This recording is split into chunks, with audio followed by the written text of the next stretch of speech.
Hi there, my name is Kyle, and not just any Kyle, I am, yes, the Kyle. I asked every single Kyle in the world if I could just go ahead and represent for them, and all of them said yes. I want to go ahead and talk about something today that I've been raving about and wanting to do for a very long time, so much so that I started a YouTube channel just so that I could do it. Flash Gordon. Now, for the rest of you that do have a life and don't know who Flash Gordon is, Flash Gordon was a space opera comic strip that was written back in 1930s to combat the likes of Buck Rogers.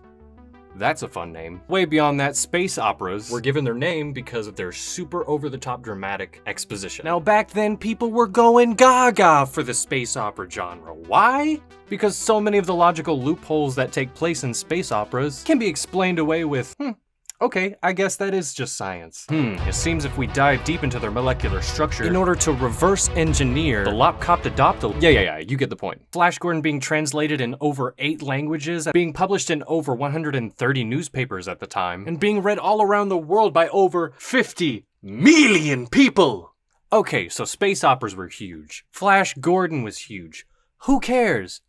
I'll tell you who cares. This is Dino De Laurentiis. You may recognize him from his work as one of the hands in creating the Batman television series featuring none other than Adam West. Now this sounds like a series that's gonna take itself seriously, right? I mean, sure, why not? Or at least some people making the movie thought so. Apparently there were a lot of miscommunications when it came to putting this movie together, so some people thought they were making a comedy space opera type movie, and some thought they were making like a really serious sci-fi thriller. And you can really tell by some of the scenes in this movie because they are bizarre. Now, quick fun fact about the movie that I actually learned while I was doing research for this. George Lucas was originally going to be the one to direct the movie, but instead handed it off to some guy named Mike Hodges. Creators of such masterpiece as Pulp. The Terminal Man, and also, I'll sleep when I'm dead. So with so many masters of craft taking care of this movie, this thing ought to be a masterpiece, right? Well, almost. Well, let's go ahead and buckle our bibs on, and we're gonna try to experience this movie together. And if you aren't a fan of Flash Gordon by the end of this, well then yeah, that sounds about right. Okay, so the beginning of the movie opens up in space. And we hear the sinister dialogue of our antagonist, Ming the Merciless. Clytus, I'm bored. What plaything can you offer me today? An obscure body in the SK system, Your Majesty. And you can see here that they're targeting a special planet that might look familiar. One that goes by the name of Earth.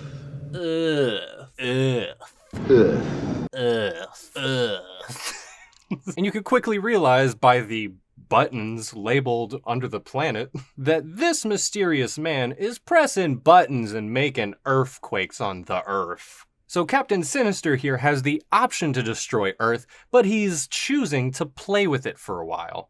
There's also some other natural disasters such as tornado, meteor storm, and hot hail. I never did a Harvard before, but I'm pretty sure that hot hail and meteor storms are the same thing. Thus, savior of the universe. Okay, so now we're introduced to the most meta of all the characters, Queen. Now, legendary British rock band Queen scored the entire movie, if not most of it. All jokes aside, I really do love this soundtrack. I feel like it captures a time that I never did get to live in, and it has a very unique sound that any rock band I don't think has done before or since. Okay, so after a 40-minute intro song, we are deposited here onto the runway of an airport in ? USA. There he is, in all of his, glory? So Flash is waiting at an airport for something, and then we're introduced to Dale. Where are they going? How do they know each other? Flash and Dale don't notice anything funky is going on quite yet because they're in the air. Hot hail don't hit planes. Well, I sure hope Flash Gordon had a great vacation. He's gonna have to work hard to top last season.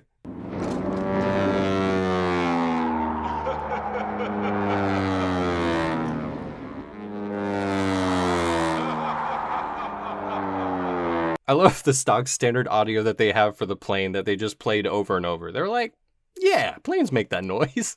Would you like to autograph this for my kid, Mr. Gordon? Glad to. What's his name? Buzz. What's his name? Butts. Really? You can... That's his name? Would you do us a favor and leave them alone? They're busy driving the bus. So I don't want to be the one to burst Dale's bubble, but buses drive on the ground, don't they? I thought something was funny about this bus, and then it started flying. I'm starting to think something funky's going on. I couldn't believe a girl like you was alone. You're just saying that to get my mind off this. No, I mean it. What were you doing there alone? No, I'm not just looking for her, right? That's creepy, right? I love that they're hardly moving at all for all this turbulence that's going on in the background. Wouldn't they be like... Don't worry, it's just a bit of turbulence. Hey, it's all right. Honestly, it's nothing. Famous last words. I'm taking flying lessons. Sometimes air rises above clouds, and you get a... You get a little what? What's the matter? You get a little what? So while they're in the middle of their flight to... who the fuck knows? Evil antagonist Dude Man McCool will show up and steal the pilots. Yes, you heard me? He stole the pilots. What the hell?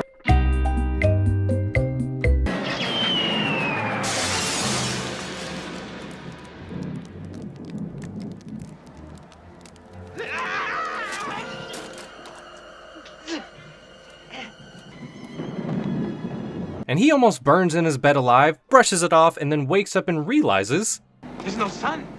It's 8:24 in the morning, and there's no sun. And that's when we're introduced to my personal favorite character, Dr. Hans Zarkov. Because his first line in the movie is a mwah. No sun? No. Check the angular vector of the moon. He woke up and it just came to him. Check the angular vector of the moon. So we learned by the radio/television that's playing in the background that Hans Zarkov is actually a disgraced NASA scientist because he expects that an alien attack is underway. That's some incredible intuition. So we soon learn that the moon is out of orbit by more than 12 degrees. There must be a mistake, right? That's no mistake. Oh, then what is it? It's an attack. No, duh, it's an attack. What, you think that hot rocks just fall from the sky? I've seen a few hot rocks before, but this is hot hail. It's different. Alien rocks. We've mapped it out. You should have been there. Now this looks like molten rock. Now it could be a number of things. If I could just guess off the top of my head. Fragments of moon rock. Ah, damn it. I was gonna say it first. He was gonna say, I was gonna say moon rock. That was gonna be my first guess. And he has an Ironside solution to this whole ordeal of natural disasters. Climb up in a rocket and shoot yourself blindly into space. I mean, he technically has coordinates that he wants to launch to, but I'm afraid I'm gonna have to side with my buddy here. Crazy. I'm not going up in that. So Munson gives a flat No! which leads to slight, exaggerated, irrational behavior from Hans. Get your toothbrush and whatever. Munson! Munson! Munson! Why are you running away? Munson, I thought we were friends! Why are you running away? So through some wild act of misfortune, Flash and Dale are introduced to our newly mad scientist, Hans Zarkov. Good morning. Are you injured? I expect you'd like to use my phone. Well, it's right in there. Well, hello! Would you like to use my phone? Where's the telephone? And then that's when Dale figures out that that's actually... He's a crazy scientist. I saw him on TV and he kept talking about an attack on the Earth. Dr. Zarkov. Enough. Are you crazy? I feel like there's some miscommunication when it comes to timing here. So another fun piece of trivia about our boy Flash here, he's played by Sam J. Jones, former actor in this, I guess? Also, centerfold for Playgirl magazine. That's right, they just hired some hunk to play Flash Gordon because he's hot. Flash pretends like he's gonna leave, they get into a fight, and then, whoops, I guess you're launching into space. And then Hans Zarkov makes putting on a seatbelt look very difficult. Zarkov deduces that they have 11 days before the moon crashes to the Earth and the Earth is destroyed. Our heroes are blasted off into space, and then we get to see some actually really cool, stylized footage of space, or what they thought space was back then. So here we are, the planet of Mongo.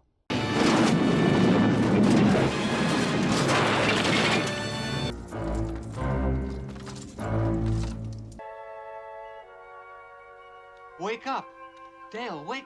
We're okay. Gale, wake up. Wake up. Back home? I don't think so. Oh, I can clearly see these are aliens because of their samurai armor. So Flash, being the American hero that he is, he tries a little bit of diplomacy with these aliens. Hello. We're from Earth. We're from Earth. Friends.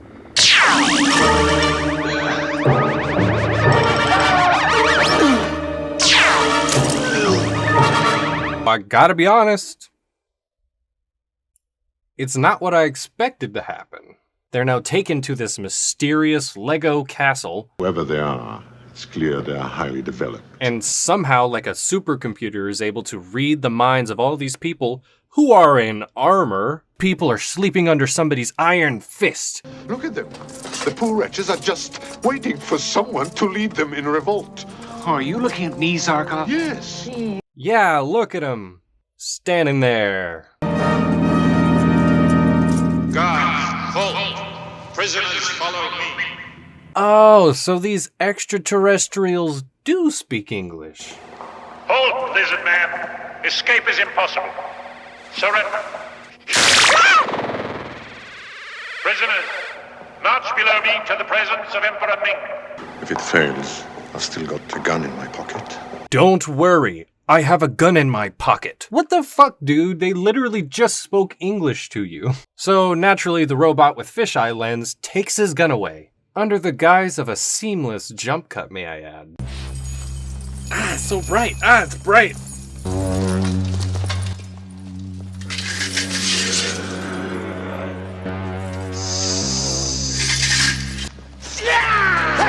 Down your weapons! But no one dies in the palace without a command from the Emperor.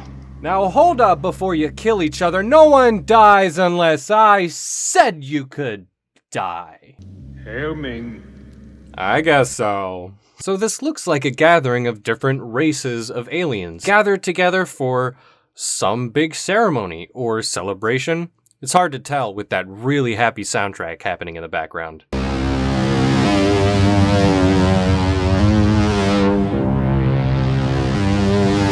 This guy really likes arches.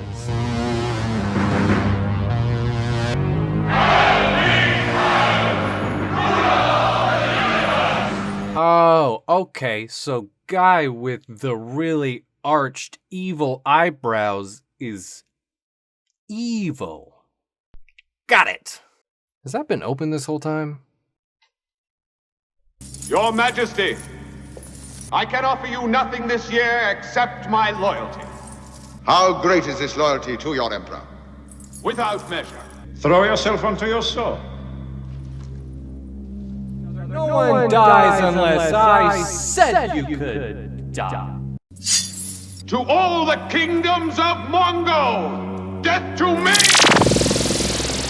So boom, you could have guessed it. He stopped him with science. No, but seriously, this scene does get pretty gruesome because he takes his sword and then stabs the guy with his own sword. This Ming's a psycho. This Ming is a psycho. What the fuck, dude? God, I know it's your job, but what a snitch. Who are you? Flash Gordon, quarterback, New York Jets. We are only interested in friendship. Why do you attack us? Why not? Pathetic earthlings. Ouch. Ming the Hurtful. And then this weird shit happens. That's it. Flash has had enough. Flash soon realizes that 1 versus 10 are not good odds. You're not gonna win that fight. I'm really getting my butt kicked here. I wish I had a secret weapon to remind me to. Oh, this looks like football. That's familiar. Yeah. Yeah. Go, Flash, go!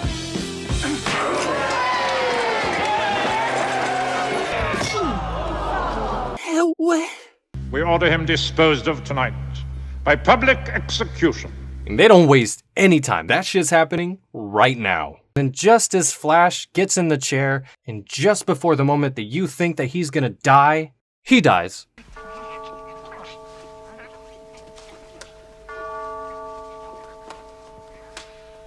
And then you see the princess that we saw earlier. So it turns out this princess really likes Flash and is willing to commit a crime against her own father by paying this doctor with Kiss and brings Flash Gordon right back to life. So the stakes are pretty low. He died, but he's back. Don't worry about it. Move on because fuck it, science, right? So in a stealth mission across the hallway, Flash Gordon yells at the top of his lungs any given chance. God, that's Zarkov! That's when we see Ming the Merciless working his dark evil alien magic on our buddy Zarkov. So he's gonna wipe his whole memory and then make him Ming's slave. And the whole scene when he's getting his memory wiped is actually pretty creepy.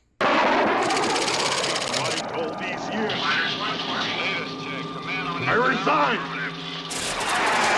So I guess we get to see some backstory for Zarkov, but it happens in reverse and quickly, and also he becomes a fetus. Now just to drive home just how evil these guys are, footage of Hitler comes up on the screen, and he says, Now he showed promise. Reprogram now? Yes, but don't fill him with anything above level 3. I understand. Level 3 only. Okay, good. It's good to know that even though you're evil, you can be rational. Continue to level 6. Said level 3, that's not level 3. So moving things along, while they're getting away, Flash thought, hey, maybe I'd like to fly. Could you teach me? If teaching someone to fly is getting on their lap and then off their lap and then almost killing you and then getting on his lap and then off his lap again. But more importantly in this scene, we learn how to use a thought amplifier. Wait, what? It's a thought amplifier. Sorry, a thought amplifier. And then Flash has a brain time call with Dale to let her know, I'm alive! So they reunite, and then Flash says some stupid shit. Oh my god, this girl's really turning me on. Hang up. I've got to go. Someone's coming. Dale is gonna get her handmaid drunk, and then swap places with her. And then Ming lurks into the room like some fucking gargoyle, and then uses his weird grabby fingers, and figures out, oh no, I've been duped! Stupid! Dale is gunning for it. And I mean literally, she's just blasting motherfuckers left and right. Wait a second, what did you say your job was? I mean a travel agent. Yeah, okay, sure. So it looks like Dale and Zarkov were able to link back up. We've got to get out of here and join up with Flash. Flash? He's alive. I talked to him by telepathy.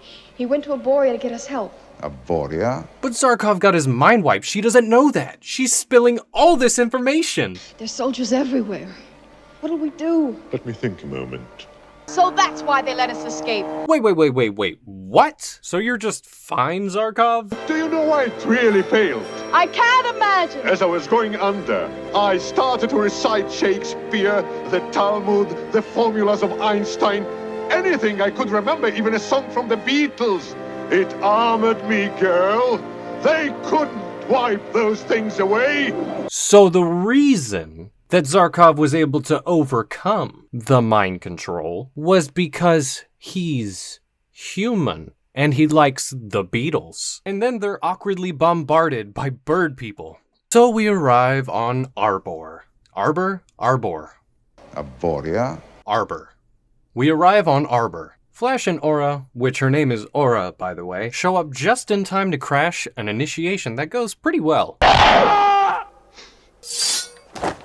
And then Aura has to break the news. She has Flash, and she needs somewhere to hide him. Now, everyone is nutso for this girl for some reason. All I want you to do is keep him for me. If you kill Flash, you'll never have me again. So, completely ignoring Aura's request, he puts him in a box and he puts him in the swamp. I'm not your enemy, Ming is. Right after, Flash makes a really solid argument as to why they should team up and fight him. Let's all team up and fight him. And these fucking guys are back. They have eye holes. I can see your eye holes in your mouth. Okay, so this next scene, I had to watch the movie a few times to figure out what was happening because they don't outright tell you. So this guy, who bears a striking resemblance to the Dean from Community, suggests that the only way to keep Aura happy and to get rid of Flash is to lock him up in the cage with Flash Gordon with a key to help Flash Gordon escape. And then they get right back to the temple room. Where are the weapons? Feel one. Seriously, I feel like this was written by a 10-year-old. Feel one. A stranger in this temple must try the wood beast or die. That figures. He took that so well. That sounds about right. So what's happening here is the initiation that is customary for Arborians is being forced on Flash here to prove to everyone that Flash deserves to live. No way. So all Prince Baron has to do, which I'm just now finding out his name is Prince Baron, is insult his masculinity in order to trick him into doing the dangerous thing. Coward. Let's do it. So they do that a few times and then, oh no, Flash gets stung. But oh no, he tricked you, Baron! Tricked you, Baron? Back off! Aw, yeah, Flash has the upper hand now. He's got the weapon and... One move and you're looking for a new prince. Wait, where are you going? What are you doing? Why'd you drop the... Why did he do that? Why did he... He hardly finished saying what he was saying and then he was like... One step and you're looking for a new prince. Well, at least he's safe away from the soldiers. I mean, he's got to be safe now, right? Oh, what? Oh, thank God he's okay. He pulled himself out. Hopefully now that he's had a chance to catch his breath and...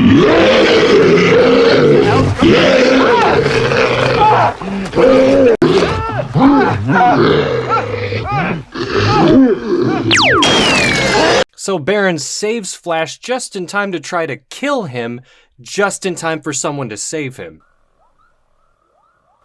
Voltan wants a word with you, Baron. So the big reunion in the big flying city of Hawk City. Hi, Prince Bolton. Remember us? Indeed I do. What a weird way to answer her question. Oh, hey, what's up? We met at the party. Do you remember me? Indeed I do. You hate Ming. I know you're only waiting for the right moment to attack him. So Team Flash is planting seeds everywhere they go to try to rise up and fight Ming. Is it working? I don't know. You tell me. Call the Emperor! Tell him! I have prisoners for him! Oh. This isn't going that well. You'd sell us to Ming. Come on, Baron. What would you do if I were captive in your kingdom? I would remind you of Article 17 of Ming's law. So I guess under Ming's law, he's allowed a trial by combat, but the person he chooses is, you guessed it, him. This place is a lunatic asylum. So after a fierce battle, some tackles, punches, kicks, and whips... Promise me if you kill me, you'll team up with Voltan and fight Ming. Flash is able to fling Baron over the side, which gives him a chance to show some humanity. Take my hand.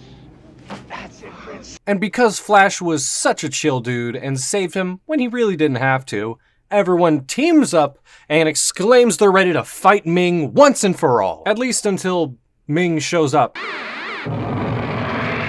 So before attacking, Ming lands in the city. And then he seems pretty chill. He's like, hey Flash, I could enslave Earth and make you the king of Earth.